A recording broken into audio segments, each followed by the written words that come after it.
I'm scared of my wife. Okay, it's true. I'm scared of her. Okay, and whenever I say that, especially to my people with no wife, I say, oh well, when you say scared, you mean like scared, like a healthy fear, like one is scared of disappointing someone close to them, right? And I say, well, yeah, that too, but I'm like legit scared, like afraid, afraid to go to bed at night, afraid to sleep, without one eye open. And they say, oh, well, not scared like a bitch, right? Like, yeah, scared like a bitch. I'm scared like a bitch of my wife, okay? It's true. And, and I know she's shaking her head right now. Oh, Travis, he's so crazy. I mean, yes and no, okay? Listen, let me explain what I'm talking about right now, okay? My wife is easily the sweetest, nicest, most gentle person you'll ever meet in your life. And I tell her this all the time.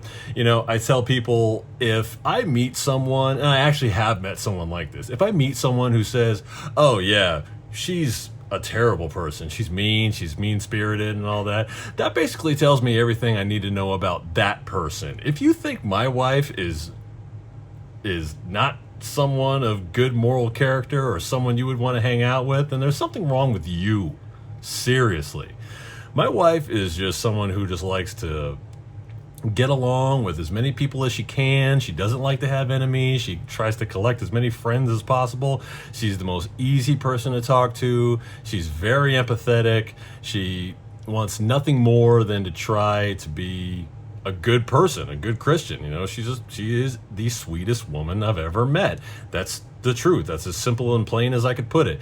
And people who don't have a wife don't know what I'm talking about. But the thing is, when you have a wife who you are in a good relationship with, or I hope you are in a good relationship. If you are married out there, I hope it's going well for you. I mean, every marriage has its ups and downs, but for the most part, I hope you're having a good go of it.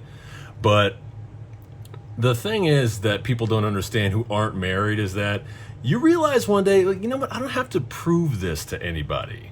Like when you're dating, you kind of have to, especially if you're with someone who maybe has a reputation for being a little difficult to deal with, you might have to prove to your friends, like, oh no, they're really nice once you get to know them, especially, I feel like females have to go through that a lot. I feel like females, because pretty girls tend to date assholes. I don't know why it works that way, but I don't know. But anyway, it just seems like pretty girls have to defend their asshole boyfriends a lot, and I always defend it the same way. Well, he's really a nice guy, I want to get to know him. Well, if I have to get to know you for you to not treat me like shit, then maybe I don't need to know you, okay? But back to my wife, like I say, she's the sweetest woman ever. That's why I don't understand why people want to test her. I really don't. It's the craziest thing to me, because I know her so well. And I know how sweet and nice she is, and I know how that can go from sugar to crack in like 2 seconds. So I don't understand why people want to go there with her. I really don't. And the reason I'm bringing this up now is because a couple of incidents that have happened fairly recently. One of them was a few months ago. It was like at the end of the school year last year. Let me tell you what happened. So my wife, especially here lately, I've been working nights and it's really tough to kind of get enough rest, and she tries to give me as much leeway to kind of get my shit together as much as possible. Hey, look, baby, if you need to go to the gym, or if you need to do this or do that, she doesn't give me a very long honey-do list. And if she does, she gives me a lot of notice to get it done, so I don't have to get it done right then and there, but she'll just put a little bug in my ear. Hey, baby, could you do this?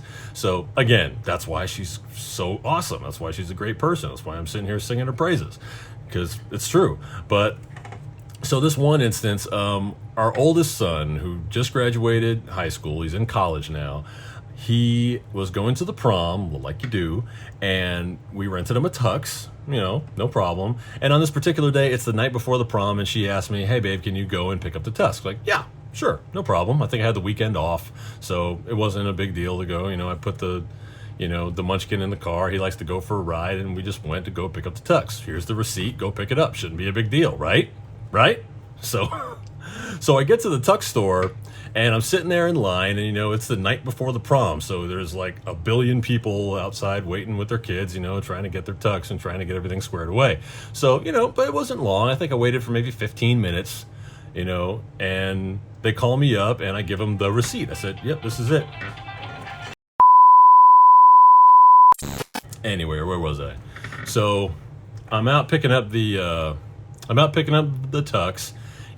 Here's the receipt. His name's Miles. Here you go. So, the little kid goes back. The kid actually kind of looked like Michael Bolton a little bit with his hairstyle, but that's beside the point. So he goes back there. It's a kid. He's like 20. So he goes back there, rummages around for about 5 minutes. He comes back. Hey, what color was the tux? I'm like, ugh. This is another one of my complaints, is people asking me too many questions. Anyway, do any of you out there feel like people are just asking too many questions? Would you like a receipt? Would you like a receipt in the bag? Would you like a straw? Would you like a straw in the bag? Stop asking me so many fucking questions, man. Seriously, this is getting on my nerves. But that's beside the point. I'll get back to that some other time. But anyways, they're like, well, what color is the tux? Like, the tux is black on black. So he says, okay, goes back. Few minutes go by, comes back empty-handed. He says, hey, did you guys have the tux altered at all? And I wasn't involved in this process. I think they did. I said, yeah, I think so. And they say, okay, do you remember what they got done? And I'm like, I don't know, man. I'm texting my wife. I'm like, hey, did we have it altered? What did they do? Oh, it was the pants? Oh, okay. Yeah, they had the pants altered. I'm like, okay, be right back. Goes again, rummages around, comes back. How long ago? I'm like, stop asking me questions. Jesus Christ, man. Why are you asking me so many questions? If you don't have it, say you don't have it. So I'm getting pissed off here. And the reason I try not to get so pissed off is because I'm 6'1", 270 pounds, and I'm black, okay? And I'm in the middle of fucking Southern California with around all these white people who love nothing more than to see a black man go crazy so they can pull out their fucking phones and say, oh my God, he went crazy and he beat the shit out of somebody. I'm trying to avoid that, okay? I don't want to end up on anyone else's YouTube channel. I barely make it on my own YouTube channel, okay? I don't want to end up on anyone else's. And I certainly don't want to end up in handcuffs, okay? It's just not going to look good. People see me coming, they immediately get nervous, okay? They dial 911 as soon as they see me coming. So I'm sitting there and I'm just telling this kid, listen, dude, what is the deal? Why do you have it or you don't? And he said, well, I'm having trouble finding it right now. I just need a little more information. Well, tell me what information you need so I can get this and get the hell out of here. I've been here for like 45 minutes and my wife has texted me like, where the hell are you? This thing was supposed to take a few minutes. Did you guys go someplace else? Like, no, I'm sitting here waiting. So the guy goes for like the 5th time. Says, sir, I'm really, really sorry. And God bless the kid. I'm talking shit about him, but I know he was scared. I know he was scared. He's like, oh my God, this guy's huge. I don't know if he's going to get pissed off or what. It's the night before the prom. He certainly has a reason to be upset about it. But he comes back and says, I'm sorry, sir, for whatever reason, we can't find it right now. If you want to bring him in right now, we'll give you a discount. We'll give you your money back. We'll get you a new tux. We'll figure it out. And I'm like, listen, that all sounds great, but none of that is going to help me right now. And I'm looking this kid in the eyes with these big brown eyes. And I'm like, bro, don't send me home to my wife empty-handed. Don't do that. Do not send me home to my wife empty-handed. If you do that, I am going to get in trouble, okay? Yes, I sound like a fucking child right now. My wife gave me a simple task, and she gave me this task because she knows I'm not good at following directions. So if she gave me this task, it must have been a simple task. Go pick up the fucking tux and come home. That's it. That's very, very hard to get lost. And if you're not going to give me what I need, I'm going to get in trouble, okay? And if I get in trouble, you get in trouble. That means that when I get home and my wife asks me, Big, what the fuck happened? Why didn't you get the tux? I'm going to have to tell her. I'll be forced to tell her that you fuck this up and that you're the reason why we don't have a tux and why our kid is not going to go to the prom and he's going to end up all fucked up just like me. So go back in there, call whoever you need to call, find my kid's tux. Don't send me home empty-handed, man. Don't do it. Please don't. Anyway, long story short, they ended up finding the tux. It was actually hanging up on the door that this kid was going in and out of the whole time. It was hanging on the door. So, God bless him. I know that kid was nervous, but he finally found it, and we were all yay, and we celebrated, and it was a great time. So, but you got to believe that you do not want my wife in that situation to come down there, because she will come down there and tear the place apart. I just told my buddy this. I said, you don't want to see Mrs. Big in third gear. And he looked at me funny. He said, third gear? Why third gear? Third gear is where my wife will talk circles around you and make you feel fucking stupid. She'll make you feel like an amateur. That's third gear, okay? Fifth and sixth gear, that's when world maps have to get redrawn, okay? We like to avoid fifth and sixth gear in the Jones house, okay? So when you're dealing with me, try to, if it ends with me, I could take it, okay? Because I've been conditioned to sort of quell it and calm it in a little bit, because I know as soon as I even look like I'm gonna get mad, people start to freak out. So I try not to get mad. I try to just keep it under wraps unless I'm really, really stressed out. And then if that happens, before I freak out, I will probably just walk away and not say anything. That's as pissed off as I tend to get, unless it's just a really, really bad day, in which day I'll probably, like I said, probably end up in handcuffs. But that's, you know, that's what I have to deal with every day. I have to protect people from my wife because she's crazy, you know? And I've come to understand that that's one of the things I like about her, that she's fucking nuts. She's crazy, but it's hot. It's the hot kind of crazy. It's Glenn Close and Fatal Attraction kind of crazy. Like, it's crazy, but it's hot. So I don't know, maybe I'm just a glutton for punishment, but a similar thing happened this morning. You know, I'm trying to tell these people, listen, you don't want to deal with my wife, okay? Especially when it comes to the pups. When it comes to the tribe, like if it's just me, I'm a big boy, I can handle myself. She'll come in, oh, baby, it's going to be okay. But if it comes to the babies, don't fuck with Mrs. Jones's babies, okay? I'm serious. This morning, I'll put my kid on the bus. You know, my wife, she likes to work out in the morning like I do, but I work nights, so I work out before work, but it's in the afternoon. So anyway, I'm on kid detail. All I gotta do is get the kids up, get them washed, get them clothed, get them fed, and get them on the bus. That's it. Simple task. Again, if my wife is letting me do it, it's a simple task. So I'm getting the kids on the bus. I have two, and they take two separate buses. They go to two separate schools. So I get the first one on the bus without a hitch. The second one gets on the bus. Now my son, I haven't talked about on the channel yet because I'm trying to figure out which angle to come at him with this, but he has autism. My middle son has autism, and it's pretty severe. But without getting too detailed about it, you know, the kid's been taking the same bus for over 2 years now, like 2 or 3 years now. So he gets on the bus, and he's got his backpack with his little juice in the little side pocket. And we do the exact same thing every fucking day. But today, this morning, for whatever reason, this fucking bus driver, you know, I put him on the bus, you know, they close the doors, I go inside. 5 minutes later, the doorbell rings, and it's the bus driver. Like, what the fuck are you doing here? And she's like, and she's got my kid's juice in her hand, and she's like, hey, does this juice have medication in it? I'm like, no. Really? Are you sure? Like, yes, I'm sure. I made it myself. There's no medication in it. Why are you breaking my balls?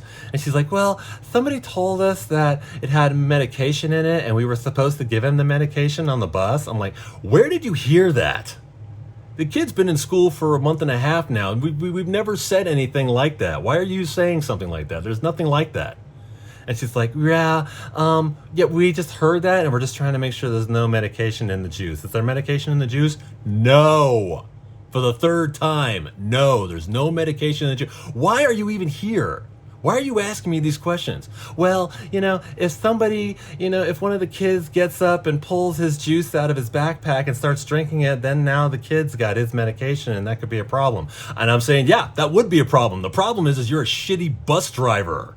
If one of the kids, see that on this bus with special needs kids, it's not just a bus driver. There's a helper on there too, an adult on there also, just to keep the kids in check. So you're telling me that your concern is that a kid could get up in the middle of the bus ride, grab my kid's juice and start drinking it, and possibly get medication he's not supposed to have. That tells me that you and whatever person you have on that bus are idiots. So I told this lady, I'm looking at this lady like she's the fucking amateur that she is, and I'm just telling her, listen, lady, listen, it's 2 fucking early in the morning for this bullshit, and I don't want to hear it, okay? Just take my kid to school. That's your only job. You don't have to teach him calculus. You don't have to wipe his ass. All you have to do is take my kid to school. Do you think you can handle that? Get the fuck out of here. Jesus Christ, man. I'm just like, and the whole time I'm thinking, guess I'm being nice now. I'm being nice because I don't want these people to fucking call the cops or whatever. And I'm just thinking to myself, like, do you know what's going to happen if my wife has to come down there?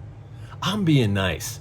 What do you think is going to happen when my wife comes down there? Don't fuck with Mrs. Jones's babies. Because if she has to come down there, she's going to blow that place up. And I don't mean like with a nuclear explosion or with Semtex or something. I'm talking about she's going to blow it up with her mouth. She is going to make everybody feel stupid. Because that's what she does. That's her job. Her job is to talk on the phone, a job that I would never do. And she's really, really good at it. She should be a fucking lawyer. She knows how to circumvent what people say so well. And it's just, you know, and it's great for me. For me, it's great. One, I get to sit there and watch her do her thing, which is awesome. But the other thing is I don't have to do anything. All I have to do is sit there and watch and drive the car. And she'll go, Big, we're out of here. I'm like, yes, ma'am. And I go get the car and we're out. Boom. Don't fuck with Mrs. J. Seriously, deal with me. If you have a chance to deal with me, if it hasn't gotten to her yet, then we're good. We're in the clear. I just told you I'm scared of her.